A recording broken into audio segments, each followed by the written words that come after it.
Hey everybody, it's Beccatron. I'm doing something different today where I'm going to draw Pokemon as Transformers, as I got inspired by Popcross Studios, who made a little series where he made a couple videos where he designed DC heroes as Transformers while giving them a story. So the speed paint will be me designing characters while I tell a little story about each character and then discuss some design details, so let's go! In the days before the war, Flame Racer was a renowned cube player for the Iacon Wreckers. He won several championships, held the Cybertronian record for most cube steals, and his name was virtually synonymous with Cube Superstar, even on the colonies. It'd be an understatement to say that he was famous. However, that came crashing down, albeit slowly. It all started when Cybertron cut itself off the colonies to prevent the spread of the Rust Plague that started in remote colonies. However, Flame Racer brushed it off and kept playing Cube, not seeing as a harbinger of things to come, or a major dent in his fan base. After that came the political unrest, which lessened viewership, and finally, the war, which reduced Cube, and by extension Flame Racer, to total irrelevance. Unlike other sports stars who became soldiers, with most of them joining the Autobot cause, like many of his former teammates and racing star Blur, he remained neutral and stubbornly out of the war. However, that turned him into a washed-out drunk, perpetually hanging out at McAdam's old oil house. That changed one day when a former teammate and friend came to the bar to exchange some intel with a spy. They found Flame Racer sulking at his booth. The two reminisced about the old times, the games, the fame, the money, the success, all that. But then they got to arguing, and it escalated to his friend calling him out on his stubbornness, and the fact that he's getting drunk while the world is burning. It would have escalated into a fist fight if it weren't prohibited in the old oil house. So, the friend just did their job and left in a huff. However, their words lingered in Flame Racer's head, but it just stewed there until he got word that his friend died. He left the bar and joined the Autobots, in honor of the friend that called him out on his bullshit and inadvertently got him out of his drunken stupor. Even though his red eyes may be a cause for alarm, but hey, let's have this be a continuity where eye color of a Transformer is super fucking arbitrary, like, say, IDW, the Aligned Continuity, and the Unicron Trilogy. Okay, with these designs, I did have a bit of trouble deciding if I want to make a robot that vaguely looks like a Pokemon and have cable indicating like a different alt mode, like say a car, or to design a robot where the Pokemon is the alt mode. And with Cinderace, I went for the former approach, with the second approach coming later. So, no, Flame Racer does not transform into a soccer-playing rabbit. I redesigned Flame Racer as a race car and admittingly took some inspiration from Blur, namely his IDW and Cyberverse looks, mostly because I think like having like the helmet spikes that sweep back that a lot of speedsters and Transformers tend to have, like, well, Blur suits him, and also they kind of look like rabbit ears. The other reason was because Blur's IDW design has the wheel take up the majority of his foot, and I needed a reference for that. Yeah, I put like a little split-looking thing in the middle of Flame Racer's foot to somewhat resemble a rabbit's foot as a callback that he is a rabbit, and Pose and Cube were to, well, call back to his background as a Cube player, and Cube kind of being the closest that we've seen to Cybertronian soccer, even though it's a lot more like rugby when it was introduced in Cyberverse, but Rescue Bots Academy kind of made it look a bit more soccer-ish, so it kind of became the closest thing to soccer to Cybertronians, and since Cinderace is a soccer-playing rabbit, ended up making him a Cube player. So anyway, here's the Cinderace Transformer.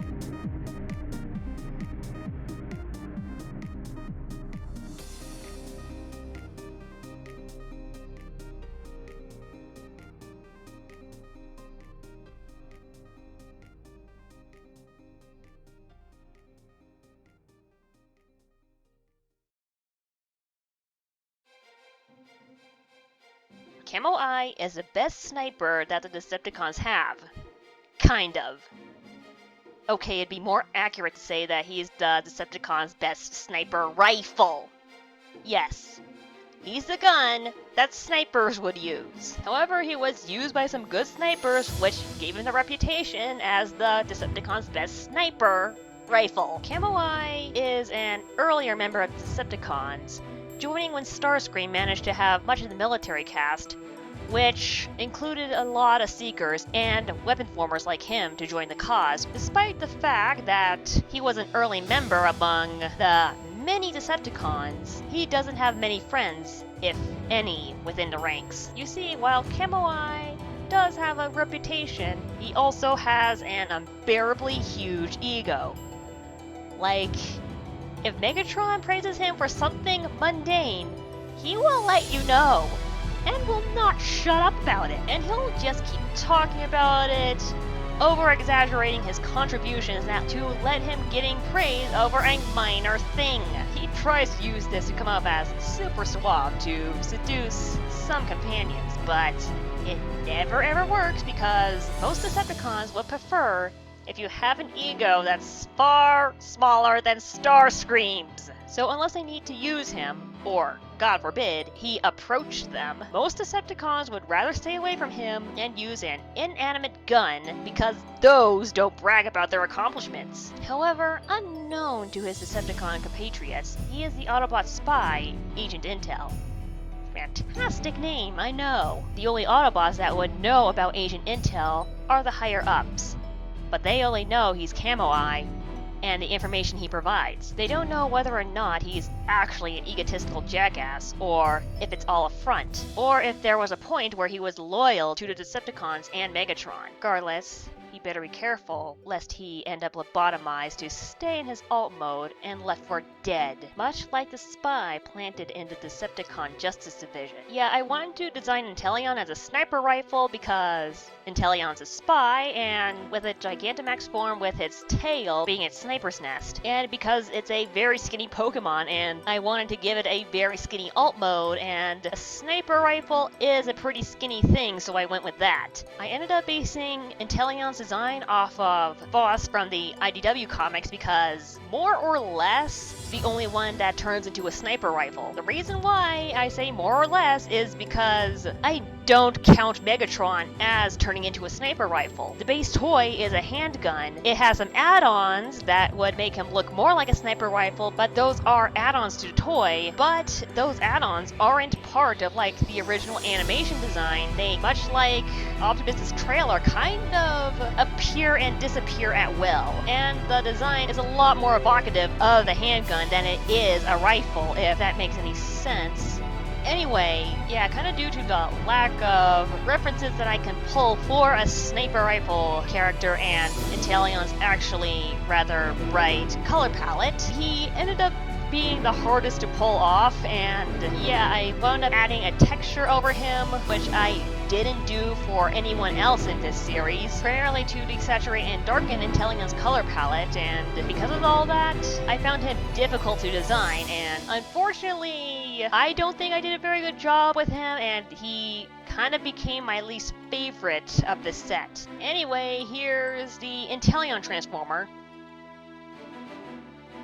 Cloned from Predacon fossils, Aerodactyl was born in Shockwave's lab with other fellow Predacons, including their giant fuck-off dragon of a leader, Predaking. He and his fellows were the first batch of Predacons that were intended to be part of an army of Decepticon super soldiers. However, that program ended on the first mission. Something odd happened that made them go berserk. No one could figure out what happened, not even Shockwave or any of the Decepticon medics. Fearing something like this would happen again, Megatron pulled the plug on the Predacon Super Soldier project, killing any clones that were in the process. When Aerodactyl found out, he mentioned this to Predaking, then went to attack the Decepticon leader for revenge. In their fight, he had the upper hand for a moment. Then Megatron stabbed him in the side, tossed him out, and left him for dead. He recovered, but after that, he tried to go back to Decepticon headquarters, nearly getting him killed. However, he couldn't find any of his Predacon brethren. He went to Shockwave for answers, ready to beat him if he didn't comply. In his lab, Shockwave told him that After his little stunt, other Predacons tried the same thing, but with other high-ranking officers. But that got them banished and now on the run. Except for the guy who went after Soundwave, that guy is thoroughly dead. Shockwave then gave him a warning. If he ever saw Aerodactyl again, he will kill him on sight. Now on the run from both Autobot and Decepticon alike, he roams the dying Cybertron in search of other Predacons, hoping they're alive somewhere out there.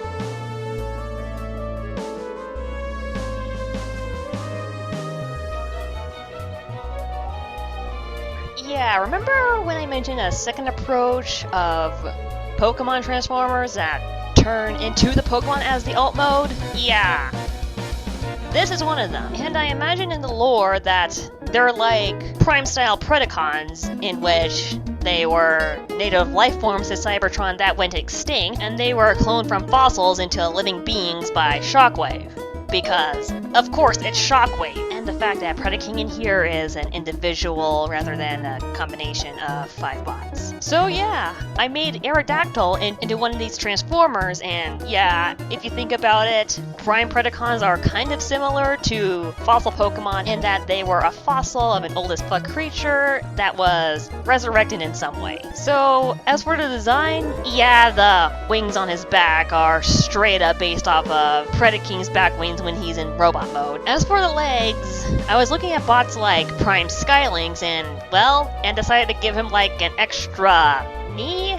Ankle? Whatever you call that extra leg joint to make him look more animalistic, and also I liked it. And yeah, like with the Intelion Transformer, I also had trouble with the color scheme, but for completely different reasons. Yeah, the problem here is mostly him being one color, so I kind of have to fudge up other colors for the robot mode, and I think he needed an accent that would kind of pop and bring the whole thing together, so I just gave him a pair of bright green eyes, which in hindsight I should have added like some energy Tron lines to match with his eyes. But oh well. Anyway, here's the Aerodactyl Transformer.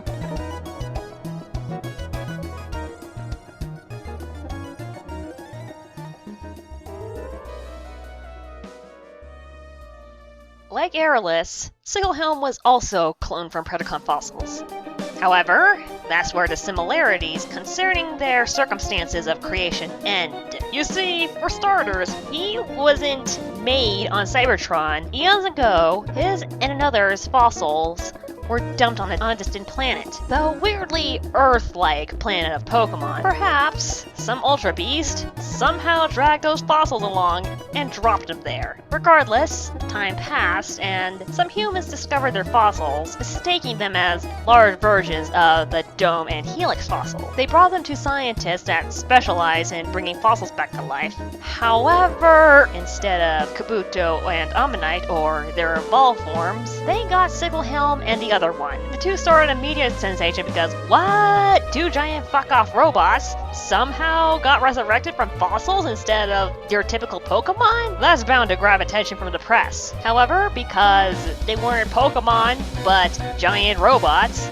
trainers can't actually use them for battle. Not that they would know any moves anyway. Sicklehelm spent his days in and out of various places, hanging around some of the Pokemon nearby and talking with them. His companion, on the other hand, started a cult, but that's a story for another day. Regardless, the two were completely unaware about the war going on in their technical home planet of Cybertron until the war comes crashing onto their new home. The war destroyed various cities and routes on the planet that he considered home, devastating the environment of many of his Pokemon friends. So he refused to join the Autobots and Decepticons, and so he vowed to protect the Pokemon from any Cybertronian at all costs. Okay, yeah, I wanted to make the pretty absurd backstory of human scientists bringing back a robot fossil back to light because I think it'd be funny. I also thought of like a quirky detail that he speaks Kabutops, but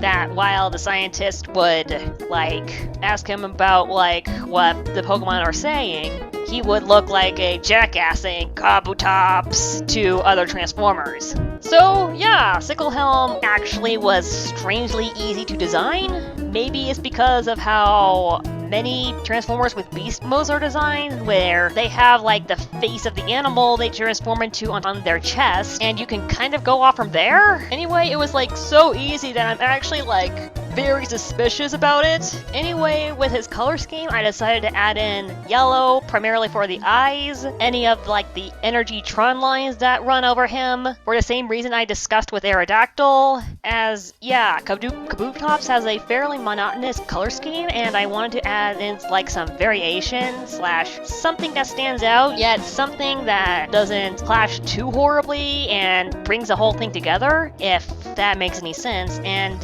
yeah, that's the most I can say about this. So here's the Kabutops Transformer. And here we go, some Pokemon designed as Transformers. And well, I have a few others that I made, but that's going to be for another video, so keep an eye out for that. And if you like this and want to see more, you can like, comment, subscribe, and if possible, support me on Patreon if you want to see these videos come out at least a week early.